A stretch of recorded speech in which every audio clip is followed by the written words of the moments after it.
ज्यावेळेला हा हादसा घडला, एकतर डिझास्टरमधून याबाबतचे कॉल सगळ्यांना गेले पाहिजे, पण ते दिले जात नाही असा माझाही आरोप आहे. फक्त महापौरांना कळवलं म्हणजे झालं नाही. महापौरांना तर पहिलं कळवाच, कारण प्रथम नागरिक आहेत, त्यामुळे त्यांना कळलंच पाहिजे. पण त्याबरोबर जे गटनेते किंवा विरोधी पक्ष आहेत हे पण या महापालिकेचे घटक आहेत, संविधानामधले घटक आहेत. हे नेमका महानगरपालिकेला कसा विचार पडतोय? मग मी तर डिझास्टरवर खूप जाईन, मग मला कोण रोखू नाही शकणार. त्यामुळे माझी विनंती आहे डिझास्टरला पण तुमच्या माध्यमातून, कुठलाही हादसा कुठलाही घटना घडली तर लगेच आम्हालाही कळवा. मला थोडा पोचायला, मी जेव्हा पोचले त्यावेळेला तुमच्याच बातम्यांच्या माध्यमातून ऐकल्यानंतर मी तडक निघाले. त्या संपूर्ण ट्रॅफिकचं मलाही फेस करावं लागलं आणि त्या घटनास्थळी पोचल्यानंतर ज्या पद्धतीने ऐकलं बघितलं, अगदी हृदय हेलवून टाकणारं होतं. जे बाळ तुम्ही तुमच्या माध्यमातून दाखवता ते बघताना जीव कासावीस होतो. तर आम्ही त्या बाळाला कधी पाहिलं नाही, पण त्या घटनेच्या वरून त्या मातेचा जीव काय होत असेल, तर किमान तिला असं वाटत असेल त्या मातापितांना की किमान ह्या घटनेचा महानगरपालिकेवर काहीतरी मोठा परिणाम होईल आणि महानगरपालिका ह्याच्यातनं काहीतरी अजून धडा घेईल. कारण त्याच चेंबूर परिसरामध्ये 2020च्या याच्यामध्ये घोडेस्वार म्हणून अतिशय गरीब बाईचं पण हादसा घडला. अद्याप तिला काही मदत मिळाली नाही. मग मधल्या 4 वर्षात तर कोणच नव्हतं आम्ही. त्यामुळे हा जो अहवाल आला आहे हा मलाही मान्य नाही. आणि महापौरांनी तर पहिलंच सांगितलं होतं की जे सिमेंटचं काम चालू होतं CC रोडचं, त्या CC रोडच्या स्लरी ज्या पातळ त्या कुठे ना कुठे झाडाच्या मुळांमध्ये जाऊन खट्ट बसतात. तज्ज्ञांचं मत आहे, ट्री तज्ज्ञ, झाडं तज्ज्ञ, त्यांचं मत आहे की झाड गुदमरतंय. मग मुंबई प्रदूषणाने तर आम्ही गुदमरतोच आहे, परंतु झाडांमुळे कुठेतरी प्रदूषण दूर करण्यासाठी आपल्याला फायदा मिळतो आहे. तर त्याच झाडांच्या मुळावर उठलेत, ती झाडं उन्मळून पडत आहेत. बरं, उन्मळून पडून छोट्या छोट्या मुलांचा बळी गेला. 4 मुलं काय 6 मुलं खूप गंभीर स्वरूपात दुखापत झाली होती. त्यामुळे मला वाटतं हा अहवाल पहिलं महापौरांनी तिथे डायरेक्ट सांगितलं होतं की CC रोडमुळेच हे जास्त घडतं आहे असं त्यांचं ठाम मत आहे, आजही आहे. त्या मताशी आम्ही सहमत आहोत. पण आयुक्तांनी वेगळं मत दिलं. मग आयुक्तांनी मत वेगळं दिल्यानंतर हा आयुक्तांकडे झुकलेला काय अहवाल आहे का? आणि कोर्टाने 6 लाख ठरवलेली किंमत. आता तेही मी प्रश्न सभागृहात विचारलं होतं की कोर्टाने कुठच्या घटनांसाठी हे 6 लाख ठेवले, त्याचा अद्याप आम्हाला प्रशासन उत्तर देत नाही. म्हणजे सभागृहात प्रश्न विचारू नये इतकं निष्काळजी प्रशासन किंवा इतका निरुत्साही प्रशासन कसं असू शकतं? संबंधित ज्याचे AMC आहेत त्यांनी तो लगेच आम्हाला की बाबा कोर्टाचा निर्णय हा आहे, आम्हाला मिळणार, पण आम्ही तुमच्याकडनं अपेक्षा करतोय. तर त्या ह्या घटनेबद्दल 6 लाख मृत्यू ठरवले. मुळात 7 कोटी देऊनही आपण त्या कुटुंबाची हानी भरून नाही काढू शकत. त्यामुळे एकतर मी महापौरांना सांगणार आहे, कोर्टाला पुन्हा विनंती करा आणि घटना ज्या घडत आहेत त्या घटनेची त्यांच्या कुटुंबाला तरी थोडी तरी राहत, ज्याला म्हणतो ना एक थोडं तरी दुःख तर आहेच, पण इकॉनॉमिकला त्यांचं जे होतं ते थोडी हे करा. आणि मला वाटतं ह्याच्यावर कडक भूमिका असली पाहिजे. आत्ता मी पाहिली कॉन्ट्रॅक्टर आणि ह्याच्यावर त्याला पण 6 लाख ह्याला 2 लाख, ही काय खिरापत वाटतंय काय? त्या कुटुंबांच्या इमोशनची हे तुम्हाला काही वाटत नाही का? त्यांचा जो अचानक मृत्यू आपल्या निष्काळजीपणामुळे झाला प्रशासनाच्या, त्याचं काहीच वाटत नाही असं आता दिसायला लागलं आहे. आणि सत्ताधारी म्हणून ज्या पद्धतीने कडक आवाज उठवला पाहिजे तो कमी होताना दिसतोय.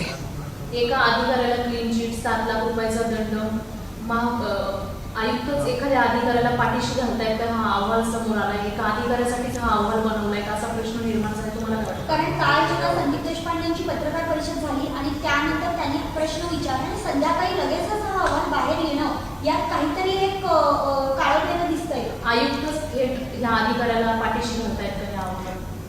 नाही, मुळामध्ये आमच्याकडे उपमहापौरांनी तर आयुक्तांवरच मोठा प्रश्नचिन्ह केलं आहे. राजीनामाच घ्या म्हटलं आहे. आमच्या फणसेनी महापौरांचा राजीनामा, पण हाकताय कोण? तर प्रशासन. मग प्रशासनाच्या AMC, MC, बाकी वड ऑफिसर यांच्या जिम्मेदारी आहेत. कोणावर फिक्स करताय मग जिम्मेदारी?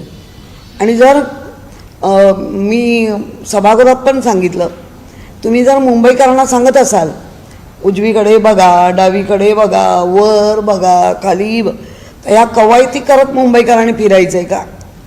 म्हणजे आमचं काम नाही. मुंबईकरांनी स्वतःच्या जिम्मेदारीवर उतरलात तर तुमचा जीव तुम्ही सांभाळला, अशा पद्धतीचं हे आता वागणं दिसतंय.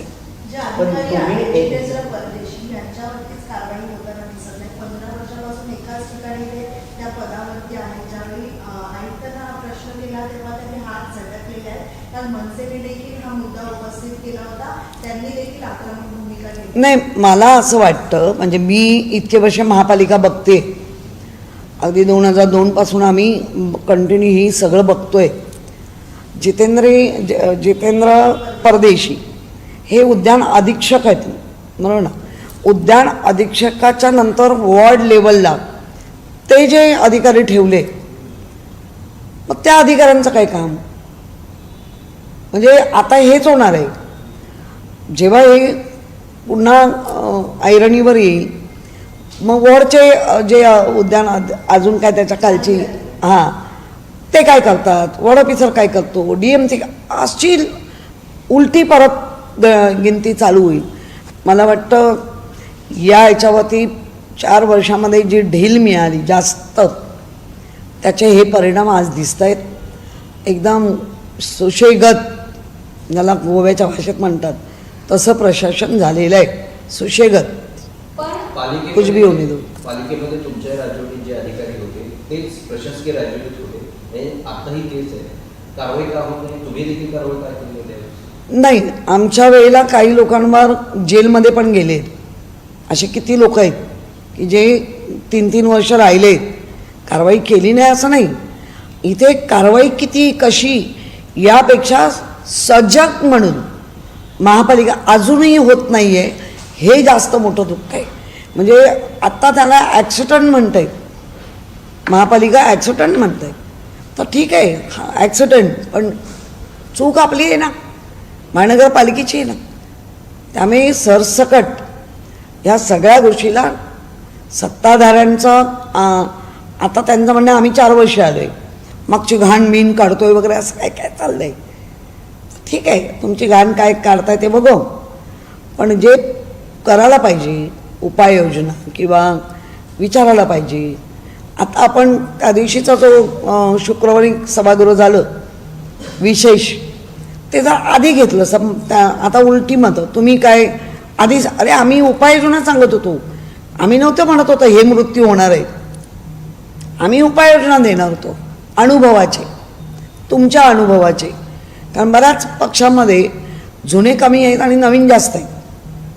त्यामुळे प्रत्येकाने अनुभवी लोकांनी एकमेकांना शेअर करून मुंबईकरांसाठी करेक्ट केलं पाहिजे, हे माझं मत आहे. पण कॉन्क्रीटीकरण म्हणजे टाका किंवा जो माती आहे त्याच्याऐवजी कॉन्क्रीट वापरा असं देखील जितेंद्र परदेशींनी एक अट टाकली होती.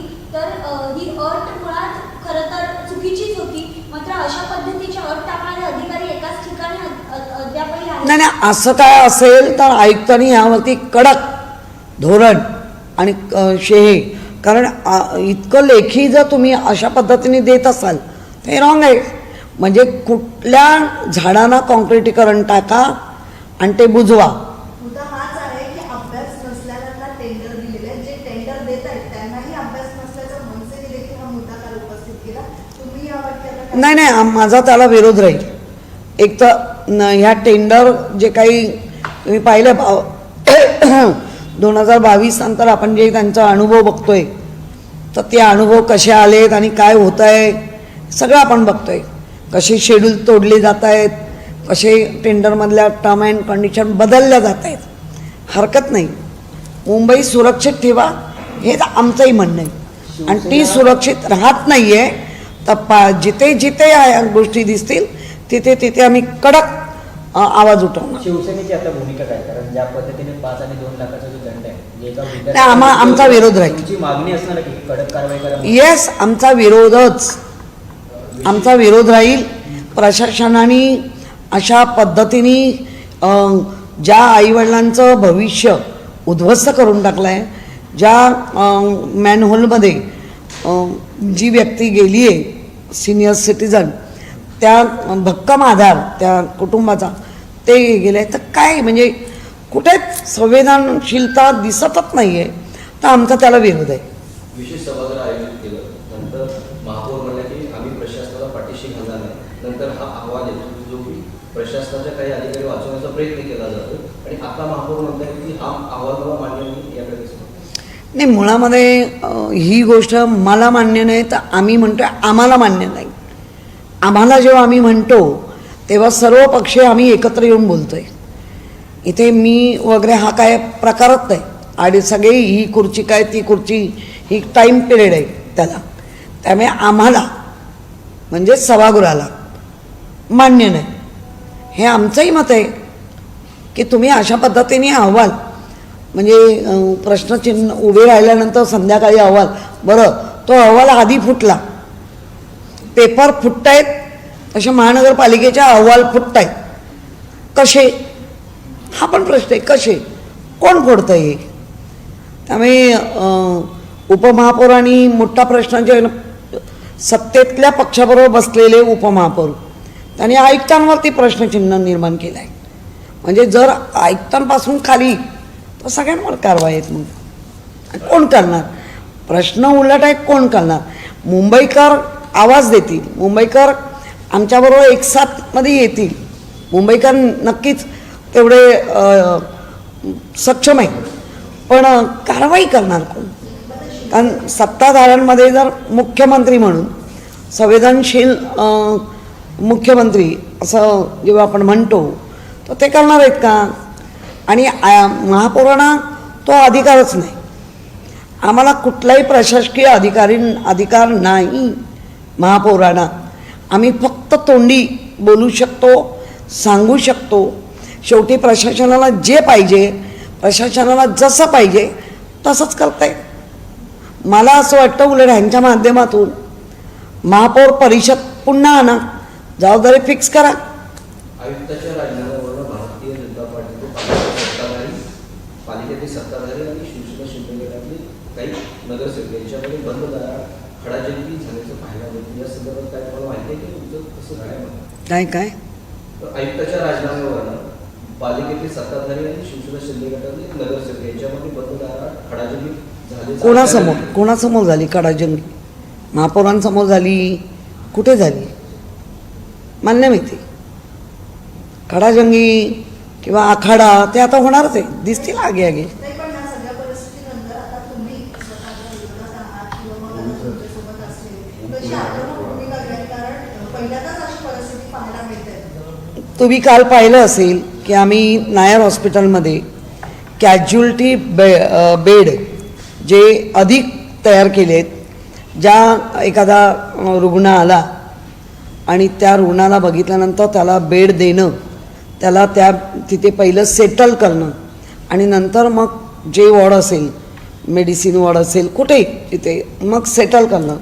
त्या वॉर्डच्या उद्घाटनाला महापौरांनी मी स्वतः होतो आणि आम्ही दोघींनी असं हातात हात घालून सांगितलं की मुंबईकरांच्या हितासाठी थोडा काळ राजकारण बाजूला ठेवून, कारण आम्हाला उद्धवजींनी किंवा बाळासाहेबांनी हे संस्कार दिले की तुमचं राजकारण जेव्हा तुतू मायमाय होतं तिथपर्यंत ठीक आहे, परंतु मुंबईच्या भल्यासाठी जेव्हा काँग्रेसचं होतं तेव्हाही आम्ही बऱ्याच ठिकाणी काँग्रेसची सत्ता असताना पण आम्ही अनेक वेळाला त्यांना सपोर्ट केला आहे. म्हणजे असं नाही, गेल्या 25 वर्षात भाजप आमच्याबरोबर होतं.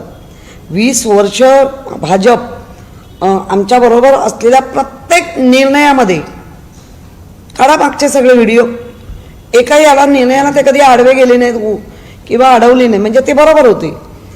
त्यामुळे आजही आम्ही सांगतो की महापौरांनी एखादी योजना राबवली. आता काल पेपरमध्ये किंवा तिथे चर्चा झाली, नातेवाईकांबरोबर म्हणजे रुग्णाबरोबर एक नातेवाईक असला पाहिजे.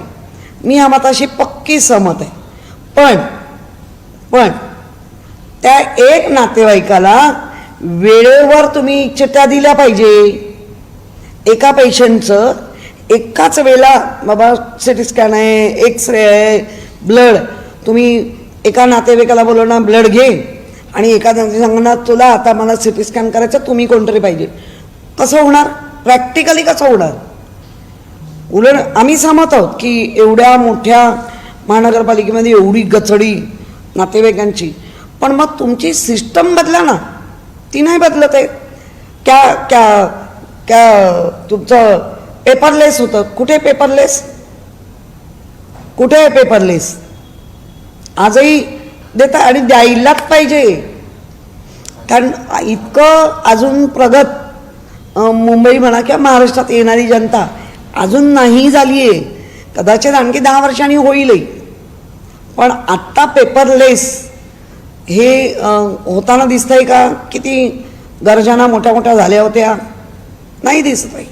तसंच महापौरांनी आणलेली ही जी त्यांनी संमती दर्शवली, त्यांनी प्रशासनाला विनंती केली आहे किंवा आदेश दिले, तर ते प्रशासना पेपरमध्ये छापून बिपून बरं वाटलं आहे, मस्त, नो डाऊट, आम्ही त्यांच्यासोबत. पण तुम्ही प्रॅक्टिकली कसं करणार आहात? उद्या एखादा पेशंट रुग्ण ॲडमिट आहे, एकाला एक चिठ्ठी दिली जाणार, जा ब्लड तिकडनं घेऊन या, आणत नाही BMC, मी घेऊन या. मग तो दण सगळीकडे फिरत राहतो, कुठे जेला जा, कुठे इकडे जा.